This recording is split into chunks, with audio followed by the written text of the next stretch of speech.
Hello everyone, आप सभी का अनअकैडमी के इस यूट्यूब चैनल पर बहुत बहुत स्वागत है। जैसा कि पिछले वीडियो में आपको बताया था कि 10 मिनट के एक छोटे से वीडियो में आपको एक इम्पॉर्टेंट टॉपिक समझाया जाएगा। ये टॉपिक आपको एमपीपीएससी प्रीलिम्स 2020 और 2021 के लिए काफ़ी महत्वपूर्ण रहेगा और उसी के तहत एक नया वीडियो मैं आपके लिए लेकर आया हूँ जिसमें हम लोग बात करेंगे मुगल कालीन जो है मनसबदारी व्यवस्था के बारे में। तो प्यारे विद्यार्थियों, मनसबदारी व्यवस्था को लेकर काफ़ी बच्चे जो हैं कंफ्यूज होते हैं, इसमें क्या होता था और किसने इसे स्टार्ट किया था। तो उन सभी पहलुओं को हम केवल 10 मिनट में समझेंगे। 10 से 12 मिनट का ये वीडियो होगा और आप इसे सुन लीजिएगा जिससे आप जल्दी से आप रिवाइज कर सकते हैं और मनसबदारी से रिलेटेड जो प्रश्न बनते हैं आप उनको आसानी से कर सकते हैं। जैसे कि सबसे पहले मैं आपको बता देना चाहता हूँ कि मनसबदारी जो प्रथा है वो क्या थी और मनसबदारी का मतलब क्या होता है। देखिए, मनसब जो है बेसिकली एक अरबी भाषा का शब्द है। ये किस लैंग्वेज से जुड़ा हुआ है? अरबी भाषा से, जिसका मतलब होता है पद। यानी जो व्यक्ति मनसब ग्रहण करता था उसी व्यक्ति को हम लोग बोलते थे मनसबदार। यानी मनसबदार कुल मिलाकर मनसब एक पोस्ट को कहते हैं और जो उसको ग्रहण करेगा उसे हम लोग बोलते हैं मनसबदार। ठीक है, मनसब प्राप्त करने वाले को हम लोग क्या कहते थे? मनसबदार। लेकिन इसमें क्या क्या होता था, थोड़ा सा इसकी प्रारंभिक चर्चा देखते हैं कि किसने से प्रारंभ किया था। देखिए, इस व्यवस्था की जो शुरुआत है, प्रारंभिक मनसबदारी व्यवस्था को सर्वप्रथम शुरू किया था खलीफा अब्बा सईद के द्वारा। खलीफा अब्बा सईद द्वारा इस व्यवस्था को आरंभ किया गया था। आरंभ मतलब शुरुआत की गई थी। बाद में इस व्यवस्था को चंगेज खां और तैमूर ने इसका विकास किया। यानी चंगेज खां जो कि मंगोल एक नेता था, मंगोल एक आक्रमणकारी था, उसने इसे डेवलप किया और तैमूर के शासनकाल में भी ये विकसित हुई। ठीक है, लेकिन आप जब भी जानते हैं कि मनसबदारी व्यवस्था से जो नाम सबसे ज़्यादा जुड़ता है या सबसे ज़्यादा पॉपुलर है वो है अकबर। तो बात करते हैं इस व्यवस्था के बारे में कि अकबर का क्या योगदान रहा। अकबर ने इसकी प्रेरणा जो है मध्य एशिया से ग्रहण की थी। मध्य एशिया से इसलिए ग्रहण की क्योंकि ये पहले मध्य एशिया में प्रचलित थी, जैसे खलीफा अब्बा सईद द्वारा चलाई गई, फिर इसे तैमूर और चंगेज खान द्वारा विकसित किया गया। ठीक है, दूसरी इसमें खास बात है, जब भी आपने देखा होगा हमेशा एक प्रश्न पूछा जाता है कि जो मुगलों की मनसबदारी व्यवस्था थी या अकबर ने जो मनसबदारी व्यवस्था है वो किससे प्रेरित होकर जो है शुरुआत की थी भारत में। तो आपको याद रखना है कि अकबर की जो मनसबदारी जो व्यवस्था है वो मंगोल शासक चंगेज खां की दशमलव पद्धति पर आधारित थी। इसका मतलब ये हुआ कि अकबर के द्वारा जो मनसबदारी व्यवस्था प्रारंभ की गई थी वो बेसिकली दशमलव पद्धति डेसिमल सिस्टम पर आधारित थी, जो चंगेज खां यानी मंगोलों में प्रचलित थी। इसलिए जब भी प्रश्न आता है कि मनसबदारी व्यवस्था को किससे लिया गया था अकबर द्वारा, तो उसका आंसर होता है मंगोलों से प्रेरित होती है या चंगेज खां से प्रेरित होती है। अब अकबर ने इसे प्रारंभ कब किया था? कुछ इंपॉर्टेंट तथ्य हैं जो आपको याद रखने हैं। तो अकबर द्वारा अपने शासन के 11वें वर्ष में 1567 में से प्रारंभ किया गया। तो ये एक फैक्ट है जो आपके एग्जाम में अभी काम आ सकता है कि अकबर द्वारा इसे कब प्रारंभ किया गया था? 1567, यानी जब अकबर के शासनकाल का 11वां वर्ष था तब उसने इस व्यवस्था को प्रारंभ किया था। अकबर ने इस व्यवस्था में आगे चलकर कुछ चीजें की, जैसे कि 1574 में उसने क्या किया था, जो सैनिक होते थे उनका हुलिया लिखना, जैसे तसहीहा कहते थे, एवं घोड़ों और हाथियों को दागने की प्रथा प्रारंभ की थी। और इसके लिए उसने एक दाग महाली नामक एक विभाग खुलवाया था। बेसिकली जो दाग महाली है, जैसे कभी एग्जाम में ये प्रश्न पूछा जाए कि दाग महाली क्या था, तो दाग महाली का मतलब है वो विभाग जिसमें घोड़ों को और हाथियों को दागा जाता था इस विभाग के माध्यम से। अभी मैं आपको इस मनसबदारी व्यवस्था में क्या क्या होता था वो सारी चीज़ें बताने वाला हूँ। फिलहाल अभी आप 3 चीज़ें समझ लीजिए। अकबर द्वारा प्रारंभ की गई, मंगोलों से प्रेरित थी, 1567 में प्रारंभ की गई थी और बाद में इस व्यवस्था में अकबर द्वारा अपने हिसाब से कुछ सुधार किए गए थे। ठीक है, देखिए, मनसबदारी व्यवस्था का जो मोटिव था वो ये था कि अकबर के दरबार में चाहे वो कोई अमीर वर्ग का व्यक्ति हो, ठीक है, यानी कोई उच्च पद का व्यक्ति हो, या कोई सैनिक वर्ग से रिलेटेड कोई व्यक्ति हो, लाइक सेनापति हो, ठीक है, या कोई भी और व्यक्ति हो, उन सभी को इस कैटेगरी में रखा गया था। यानी ये सभी मनसबदार बनाए जाते थे और इनका उद्देश्य ये था कि जरूरत पड़ने पर इन्हें सभी को युद्ध में जाना पड़ता था, सभी से सैन्य सेवाएं ली जाती थी। तो फिलहाल अभी कुछ तथ्य हो गए, इसके बाद हम लोग कुछ और तथ्यों को देखते हैं। अकबर द्वारा अपने शासन के 40वें वर्ष में 1595 और 96 में इस मनसबदारी व्यवस्था में अपने हिसाब से कुछ परिवर्तन किए गए और इसमें 2 शब्द जोड़े गए थे, 2 रैंक जोड़े गए थे। एक रैंक जात को बताता था और एक सवार रैंक को। जैसे कि देखिए, आप लोग समझते हैं मनसबदारी को समझने का सीधा सा एक सरल सा उपाय है। आपने पुलिस विभाग को देखा होगा, पुलिस की वर्दी को देखकर, वर्दी पर जो सितारे होते हैं उसको देखकर हम अंदाज़ा लगा लेते हैं किस रैंक का अधिकारी है। सेना में भी सेम यही होता है, अलग अलग रैंक के अधिकारी होते हैं। जैसे कि आप देखेंगे पुलिस में 1 स्टार होता है, 2 स्टार होते हैं, 3 स्टार होते हैं और अशोक चिन्ह बना होता है। तो अलग अलग जो स्टार होते हैं उनसे हमें पता चलता है कि पुलिस विभाग में किस रैंक का अधिकारी है। सेम यही जो है मनसबदारी व्यवस्था थी। ठीक है, इसको और थोड़ा सा हम समझ रहे हैं तो अकबर द्वारा इसमें 2 शब्द जोड़े गए, एक जात और सवार। यानी अकबर जिसे मनसबदार नियुक्त करता था उसकी वर्दी पर 2 अंक निर्धारित किए जाते थे। पहला अंक जो होता था वो जात होता था। क्या होता था? प्रथम जो अंक है वो जात को बताता था। जात क्या है कि मनसबदारों में वो किस पोजीशन पर है। मान के चलिए किसी को 10 का मनसब मिलता है, किसी को 10,000 का, तो वो किस कैटेगरी में आता है, 5,000 वाला है या क्या है। तो ये जात 2 चीज़ों को बताता था, एक मनसबदारों के बीच में उसकी पोजीशन, दूसरा उसका दरबार में वेतन कितना है और दरबार में उसकी प्रतिष्ठा कितनी है। यानी अगर ज़्यादा मनसब मिलेगा तो अकबर के ज़्यादा नज़दीक बैठेगा और कम मिलेगा तो अकबर से दूर बैठेगा। तो दरबार में उसकी पोजीशन को, उसके वेतन को, प्रतिष्ठा को बताता था जात रैंक। और दूसरा अंक होता था जिसे कहते थे सवार। सवार क्या होता था? सवार का मतलब है कि जो मनसबदार है उसके साथ या उसके द्वारा जो कितनी सेना जो है रखी जाएगी, और ये सेना खासकर घुड़सवार सेना होती थी जिसे कैवलरी मैन भी कहते हैं। यानी सवार का मतलब है उस मनसबदार के साथ जो है कितनी सेना चलेगी। तो बेसिकली जब अकबर के द्वारा यह व्यवस्था प्रारंभ की गई थी 1567 में, तब यह एकल व्यवस्था थी, इसमें केवल पद होता था। लेकिन शासन के 40वें वर्ष ने उसमें 2 इसमें रैंक जोड़ी थी और उन रैंक में एक रैंक जात को बताती थी। जात क्या है कि दरबार में उसकी पोजीशन क्या है, कितना उसको वेतन मिलता है, उसकी प्रतिष्ठा दरबार में क्या है, और दूसरा क्या था उसके साथ कितने घुड़सवार जो हैं चलते हैं। एक और बहुत इंपॉर्टेंट नोट आपको याद रखना है यहाँ पर कि आईने जो अकबरी है, जो अकबर के दरबारी कवि अबुल फजल ने लिखी है, दरबारी कवि नहीं, उनके मुख्य सलाहकार थे जिन्होंने लिखी है आईने अकबरी, अबुल फजल। उन्होंने मनसबदारों की टोटल 66 श्रेणियां बताई, 66 श्रेणियों की जानकारी दी है, परंतु व्यवहार में 33 श्रेणियां ही प्रचलित थी। ठीक है, यानी आईने अकबरी ये कहती है कि टोटल जो श्रेणियां थी, कैटेगरी थी मनसबदारों की, वो 66 थी, परंतु प्रचलन में कितनी थी? 33। अब आगे हम लोग कुछ और बात करते हैं। देखिए, जात के आधार पर, जात जो रैंक होता था उसके आधार पर मनसबदारों की मुख्यतः 3 कैटेगरी थी। 3 कैटेगरी के मनसबदार होते थे। जिन्हें 10 से लेकर 500 का जात रैंक मिलता था उन्हें कहते थे मनसबदार। जिन्हें 500 से लेकर 2500 का जात रैंक मिलता था उनको बोलते थे अमीर। और जो 2500 से अधिक का जो जात रैंक मिलता था, यानी जिसे जात मिलता था 2500 से अधिक का, उसे बोलते थे अमीर उल उमरा। अब याद रखिएगा, कभी ऐसे पूछ लिया जाए कि 10 से लेकर 500 तक का जो जात जिसको मिलता था उसे क्या कहते थे? मनसबदार। और 500 से 2500 का जात जिसे बोलते थे मिलता था उसे कहते थे अमीर। अब इसमें एक चीज़ और है कि सामान्यतः 5000 से अधिक का जो जात है, यानी ये 5000 बहुत होता है, यानी जब भी आप चलेंगे दरबार में आपकी पोजीशन होगी, या मान के चलिए आपको कहीं युद्ध के लिए जाना है, कहीं जाना है, तो आपके साथ 5000 की सेना कंपलसरी है, इतनी सेना आपको लेकर चलना ही पड़ेगा।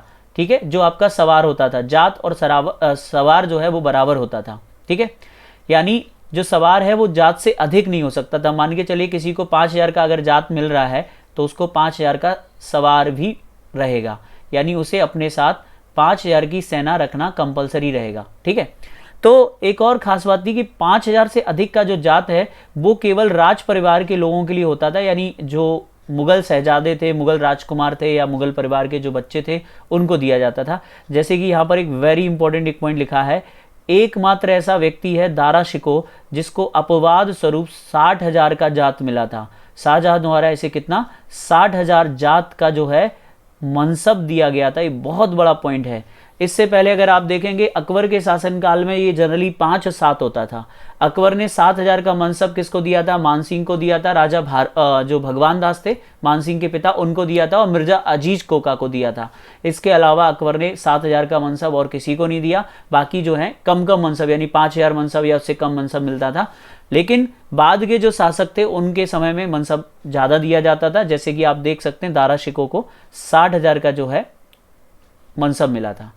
तो विशेषकर अब कुछ और बातें कर लेते हैं, लास्ट में एक छोटा सा कंक्लूजन भी आपको दे दूंगा।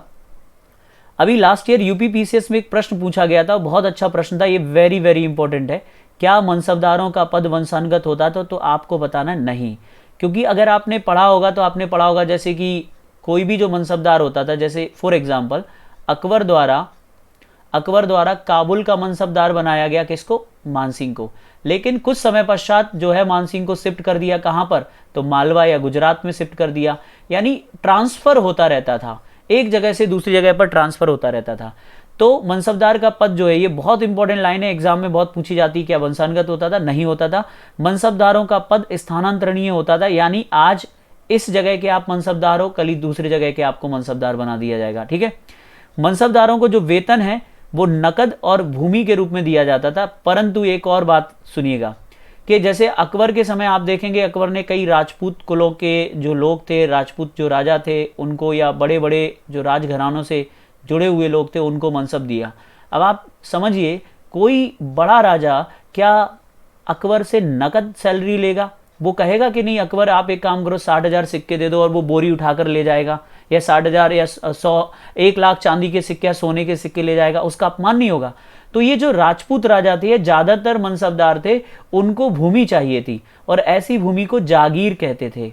यानी मनसबदारों को, ज्यादातर जो लोग थे मनसबदार, वो इनके मन में भूमि के प्रति या जागीर के प्रति जबरदस्त आकर्षण था, और वो ये चाहते थे कि उनको वेतन के रूप में बड़े बड़े एरिया जागीर के तौर पर या वेतन के तौर पर दिए जाएं।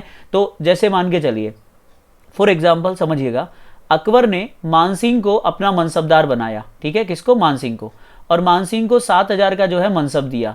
यानी अकबर को 7,000 का जात मिला है, और उसका मतलब है 7,000 का मनसब। यानी अकबर जब अपने साथ चलेंगे तो उनको 7,000 की सेना अपने साथ रखनी पड़ेगी। कितनी? 7,000 की। तो मानसिंह और मानसिंह की सेना के वेतन के लिए अब क्या करेगा अकबर? अकबर ने कहा कि भाई, उन्होंने कह दिया कि भाई तुम मालवा का जो जागीर है वो तुम अपने पास रख लो। तो इस जागीर से क्या करना है मानसिंह को कि यहां से टैक्स कलेक्ट भी करना है, और इस टैक्स में से अपना हिस्सा और अपनी सैलरी का वेतन काटकर कुछ हिस्सा जो है वो राज्य को भी दे सकते थे, नहीं तो पूरा खर्चा इस जागीर से चलाना है। तो ज्यादातर मनसबदार जो है इस समय जागीर लेना पसंद करते थे।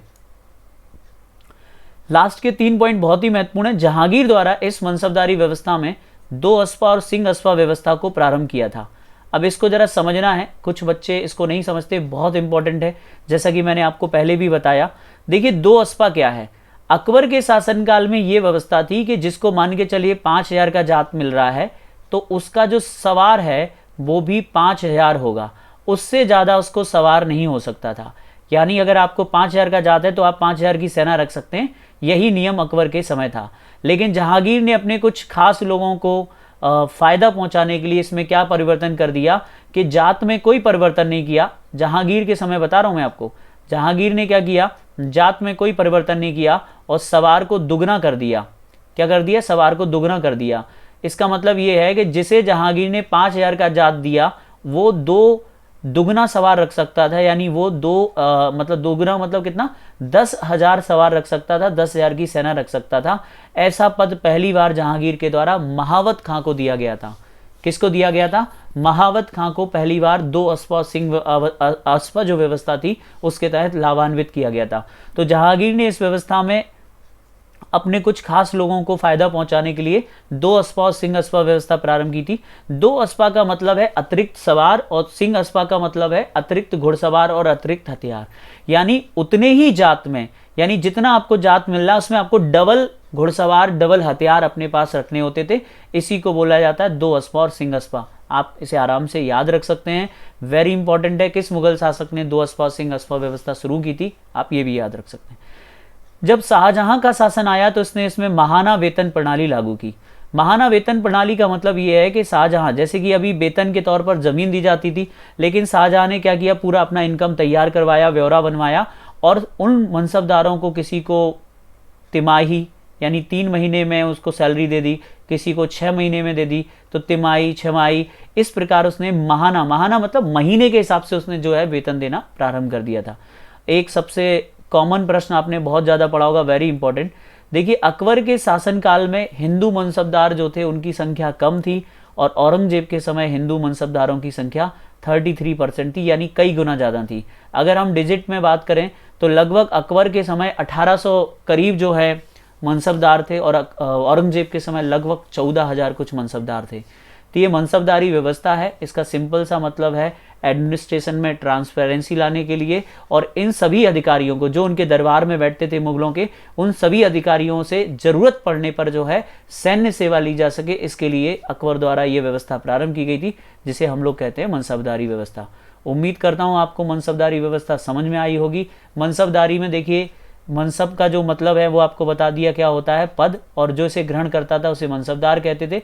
इसमें 3 चीजें होती थी। इसमें एक तो आपका वेतन पता चलता था, दूसरी आपकी दरबार में क्या प्रतिष्ठा है, क्या पोजीशन है, और तीसरा है आपके साथ कितनी सेना चलेगी, ये आपके मनसब के हिसाब से तय होता था। तो मुगल दरबार में आपकी पोजीशन क्या है, ये मनसब से पता चलता था। तो अकबर के समय जो सबसे कम मनसब था वो था 10, और सबसे ज़्यादा मनसब था 5000 था वैसे, लेकिन कुछ लोगों को 5000 के ऊपर भी दिया गया, जैसे मैंने आपको राजा भगवान दास का, मिर्जा अजीज कोका का नाम बताया है। तो अकबर के शासनकाल में 7000 का मनसब केवल कुछ ही लोगों को मिला था, और 5000 से अधिक का जो मनसब है वो केवल राज परिवार के लोगों को दिया जाता था। उम्मीद करता हूं आपको मनसबदारी व्यवस्था से रिलेटेड जो महत्वपूर्ण प्रश्न है वो समझ में आए होंगे। जैसे कि अगर आपसे पूछा जाए मुगल काल में मनसबदारी व्यवस्था किसने प्रारंभ की, अकबर। कब प्रारंभ की, 1567 में। अगर आपसे पूछा जाए कि अकबर ने इसमें कब जो है जात और सवार रैंक को जोड़ा, तो अपने शासन के 40वें वर्ष में, यानी 1595 और 96 में। जात का मतलब है प्रतिष्ठा, वेतन और मनसबदारों में स्थिति। सवार का मतलब है आपके साथ कितनी घुड़सवार संख्या चलेगी। तीसरी चीज, जात के हिसाब से 3 कैटेगरी थी। 10 से लेकर 500 का जात मनसबदार कहलाता था, 500 से 2500 का जात जो है वो अमीर कहलाता था, और जो 2500 से अधिक जिसको मनसब मिलता था वो कहलाता था अमीर उल उमरा। ये बड़ी कैटेगरी थी, उच्च कैटेगरी थी। सामान्यतः 5000 से अधिक का जो जात है वो मैंने आपको बता दिया। तो ये सारी, सबसे इंपॉर्टेंट बात याद रखिएगा, मनसबदारों का पद ट्रांसफरेबल था, वंशानुगत नहीं था, और उनको वेतन नगद और भूमि दिया जाता था। लेकिन ज़्यादातर जो मनसबदार थे वो भूमि लेना पसंद करते थे, क्योंकि वो लोग सैलरी नहीं लेंगे। कोई सिक्के लेना पसंद करेगा तो जागीरों को लिया करते थे। ठीक है, जहांगीर द्वारा 2 अस्पा व्यवस्था और शाहजहां द्वारा इसमें महाना पद्धति। और सबसे ज़्यादा हिंदू मनसबदार अकबर के शासनकाल में नहीं थे, सबसे ज़्यादा हिंदू मनसबदार थे औरंगजेब के शासनकाल में। या आपसे ये भी पूछें कि सबसे ज़्यादा मनसबदार किसके शासनकाल में, तो भी औरंगजेब। अगर आपसे पूछें हिंदू मनसबदार सबसे ज़्यादा किसके समय थे, तो भी औरंगजेब ही आंसर रहेगा। उम्मीद करता हूँ आपको ये वीडियो पसंद आया होगा। अब हम कल एक और नया वीडियो लेकर आएंगे कुछ इसी तरीके के छोटे टॉपिक पर। अगर आपको ये वीडियो पसंद आए तो प्लीज़ कमेंट कीजिएगा, इसे लाइक कीजिएगा, शेयर कीजिएगा, जिससे मुझे और मोटिवेशन मिले आपके लिए कुछ नए वीडियो बनाने के लिए। Thank you.